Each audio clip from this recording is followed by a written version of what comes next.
المومنین سیدہ عائشہ رضی اللہ تعالیٰ عنہ فرماتی ہیں ایک دن حضور کی بارگاہ میں حاضری تھی تو ہم نے عرض کیا حضور کیا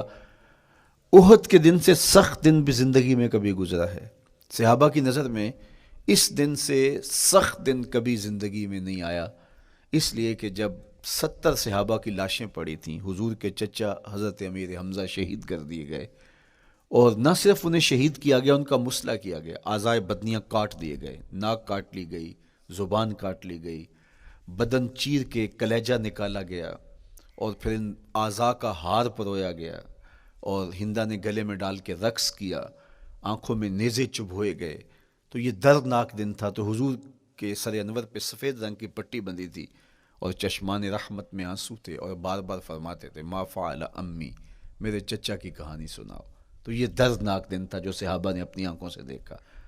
تو انہوں نے کہا حضور کیا احد کے دن سے سخت دن بھی کبھی زندگی میں آیا؟ ان کا خیال تھا کہ حضور فرمائیں گے ہاں یہ میرا زندگی کا مشکل ترین اور سخت ترین دن تھا،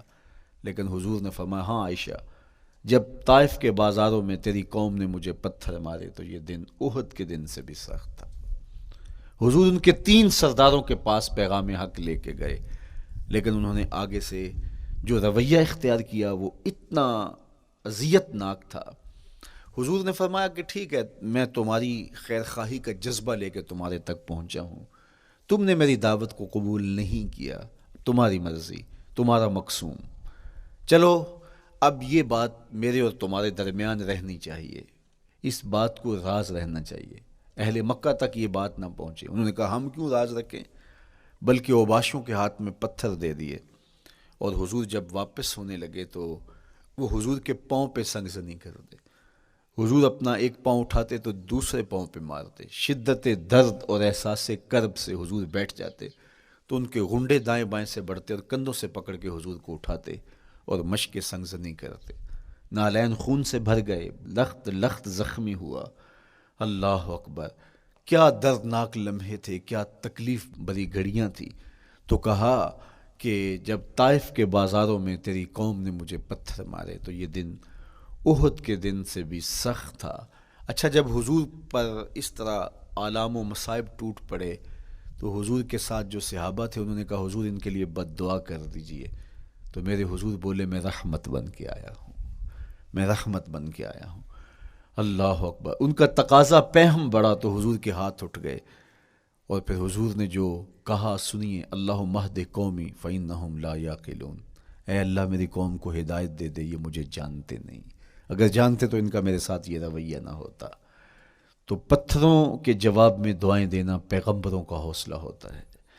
اللہ اکبر، مورخ اسلام حفیظ جلندری نے کیا خوبصورت پیرائے میں نقشہ کھینچا کہ حضور ہاتھ اٹھا کے دعا مانگ رہے ہیں، الہی کرم کر کو سارے طائف کے مکینوں پر، الہی پھول برسا ان پتھروں والی زمینوں پر۔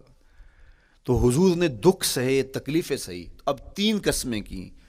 شہر مکہ کی قسم،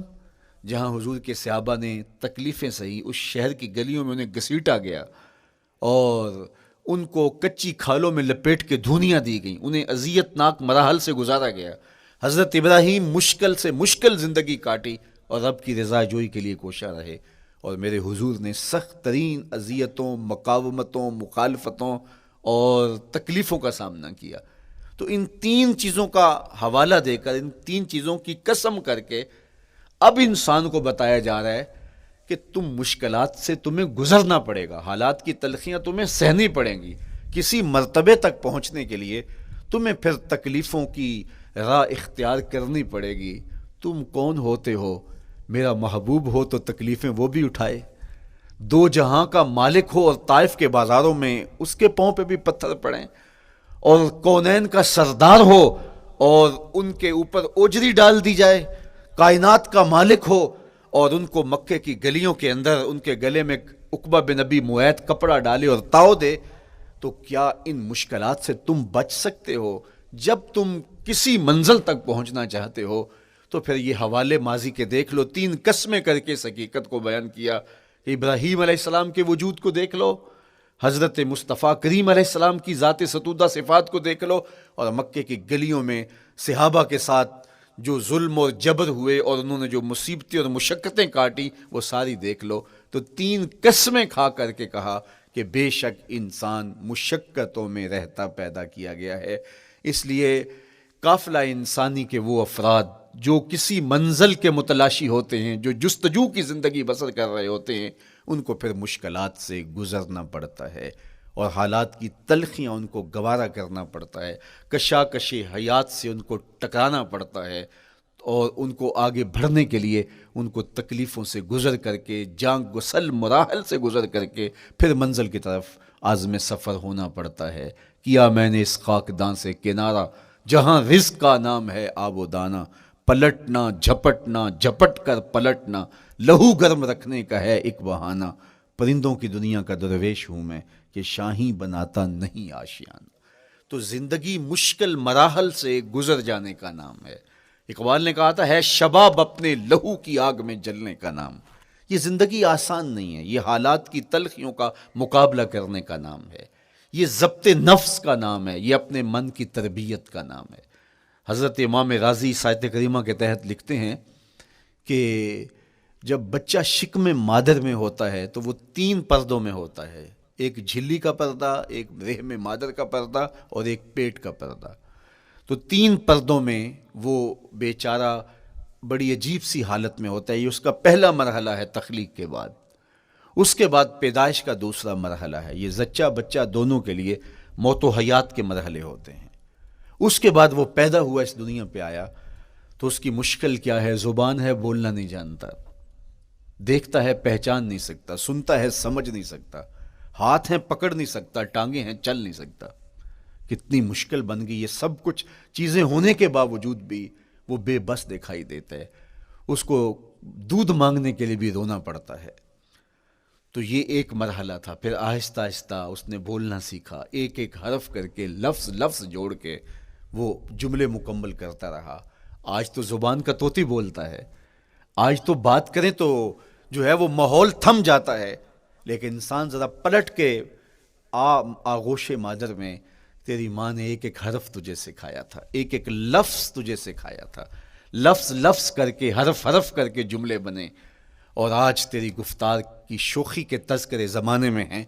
تو پھر تجھے بولنا سکھایا۔ تو چل نہیں سکتا تھا، آج تیری جو ہے وہ جولانیاں دیکھنے والی ہیں، تیری رفتار کو کوئی چھو نہیں سکتا ہے، تیری آنکھوں کی بجلیاں آج عقابوں سے بڑھ کر ہیں، آج تیرے کانوں کے اندر نغموں کا جہاں آباد ہے، آج تیرے ہاتھوں کی گرفت کہ آگے شیر غراں بھی ہو تو وہ بھی بے بس ہو جاتا ہے، لیکن دیکھ تو کتنا مجبور تھا۔ اچھا چلو وہاں سے آگے آئے، پھر زندگی کو سیکھنا پڑتا ہے، آداب سیکھنے پڑتے ہیں، کس سے کیا بات کرنی ہے سیکھنا پڑتا ہے، آگے بڑھے، جوانی کی دہلیز پہ پہنچے۔ جوانی انسان کی زندگی کا باقپن ہوتا ہے، عروج ہوتا ہے، اللہ اکبر، لیکن جوانی کو تقدس معاب رکھ کے منزل تک پہنچانا یہ سب سے مشکل مرحلہ ہوتا ہے، چونکہ جذبات بے قابو ہیں، خواہشیں آوارہ ہیں، اور تا حد نظر نظارے ہی نظارے جو دل کو کھینچتے ہیں۔ اب اپنے تقدس کو جو شخص محفوظ رکھے، کائنات میں سب سے قیمتی جوہر حضرت انسان کا اس کی عصمت کا جوہر ہے، اور سب سے حسین چہرہ وہ ہے جو جنسی کالک سے اپنے آپ کو بچا لے۔ تو جوانی ہو، باقپن ہو، اور پھر اپنی خواہشات کو بے قابو نہ ہونے دیا جائے، سب سے مشکل مرحلہ پوری زندگی میں یہ آتا ہے۔ کسی نے کہا تھا، کتاب زیست کا ایک اور باب بیت گیا، شباب بیت گیا، ایک عذاب بیت گیا۔ تو شباب کا ختم ہونا اور اس کو خیریت سے منزل تک پہنچنا،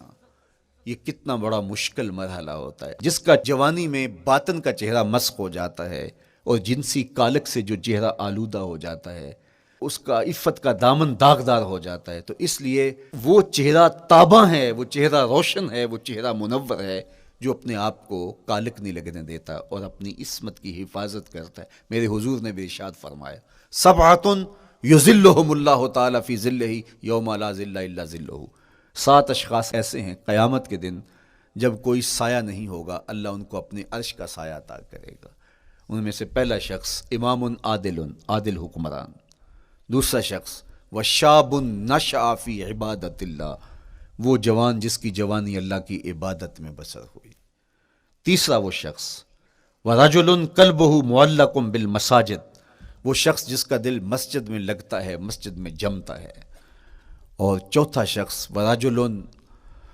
دَعَتْهُ امْرَأَةٌ ذَاتُ مَنْصَبٍ وَجَمَالٍ فَقَالَ إِنِّي أَخَافُ اللَّهَ، وہ شخص جس کو دعوت گناہ ملی اور حسن قدموں میں بچھنے کے لیے بےتاب ہوا،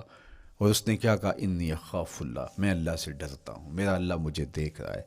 میرے حضور نے فرمایا قیامت کے دن جب کوئی سایہ نہیں ہوگا، اللہ اس کے اوپر اپنے عرش کا سایہ تان دے گا۔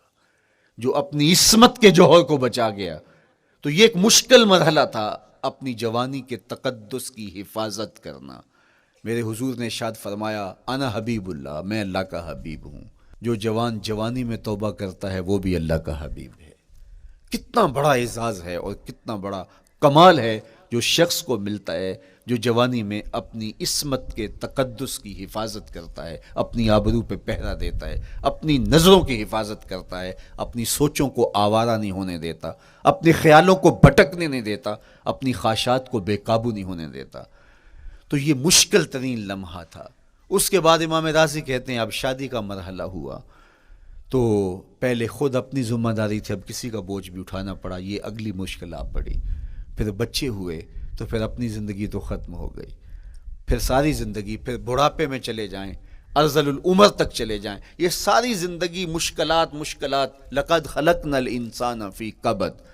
تو ہمیں عملی طور پہ مشکلات کے مقابلے کے لیے تیار ہونا چاہیے۔ دیکھیے ہم جب شکار کرنے جاتے ہیں اور وہ خطرناک جنگل ہو جس میں شیر، بھیڑی اور دیگر جانور بھی ہوں، تو پھر ہم حفظ ما تقدم کے طور پہ سب کچھ ساتھ لے کے جاتے ہیں، اور اس انداز سے جاتے ہیں کہ ہمارے اوپر اگر کوئی حملہ ہو تو بچاؤ کی یہ تدبیر ہو۔ تو ہم عملی طور پہ اس کے لیے خود تیار ہوتے ہیں، تو پھر کوئی ہونے والا حملہ غیر متوقع نہیں ہوتا، اور ہم اس کے لیے اپنے آپ کو مستعد اور فعال پاتے ہیں۔ اسی طرح میں اور آپ اگر زندگی کے اس فلسفے سے آگاہ نہیں ہوں گے کہ زندگی مشکلات کا مجموعہ ہے، حالات کی تلخیاں ساری زندگی ہمارے ساتھ رہیں گی، تو کوئی بھی تکلیف، کوئی بھی اذیت، کوئی بھی ایسا واقعہ جو ہم نہیں چاہ رہے ہوں گے وہ روح پذیر ہوگا تو ہم گھبرا جائیں گے، اور پھر اس وقت ہم دکھی ہو جائیں گے۔ اس لیے ہمیں یہ قرآن نے سکھایا ہے کہ تم عملی طور پہ زندگی کی سختیوں کا مقابلہ کرنے کے لیے آمادہ اور تیار ہو جاؤ۔ قرآن مجید میں جو صبر کا لفظ ہے اس کا مفہوم یہ ہے کہ حالات کی جو تلخیاں تمہارے اوپر آتی ہیں، وہ غربت بھی ہو سکتی ہے، وہ بیماری بھی ہو سکتی ہے، وہ لوگوں کی عداوت اور دشمنی بھی ہو سکتی ہے، وہ اور بہت ساری چیزیں ہوتی ہیں، وہ جنگوں کی حالت کا بپا ہو جانا اور تمہارا دشمنوں کے نرغے میں گر جانا، یہ سب کچھ ہو سکتا ہے۔ تو اس کے اوپر استقامت کے ساتھ تم کھڑے رہو اور تم ان کو برداشت کرنے کی اپنے اندر ہمت اور حوصلہ رکھو، تو پھر وہ تمہارا صبر ہوگا، اور یہ قوت اگر تمہارے اندر پیدا ہو جاتی ہے تو پھر تمہاری زندگی آسان اور سوکھی ہو جاتی ہے۔ لیکن اگر یہ دولت تمہیں نصیب نہیں ہوتی تو پھر ساری زندگی دکھوں اور شکووں سے بھری رہتی۔ اس لیے ہمیں یہ چیز سیکھ لینی چاہیے کہ زندگی نام ہی مشکلات سے نہ برد آزما رہنے کا ہے۔ عملی طور پہ ہم دیکھو، ہمیں پتہ ہے سردی آ رہی ہے تو اس کا ہم پہلے انتظام کرتے ہیں، تو سردی ہمیں دکھی نہیں پھر کرتی، ہم سردی سے بھی لطف لیتے ہیں،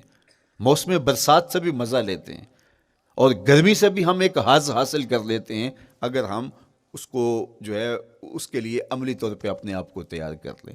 لیکن اگر ہم اس کے لیے تیاری نہیں کریں گے تو سوائے گھبراہٹ کے اور کچھ نہیں ہوگا۔ تو مجھے اور آپ کو عملاً اپنے آپ کو اس بات کے لیے آمادہ کرنا پڑے گا کہ زندگی ان حالات کی تلخیوں سے ٹکرانے کا نام ہے، اور ساری زندگی ہمیں ان مراحل سے گزرتے رہنا پڑے گا،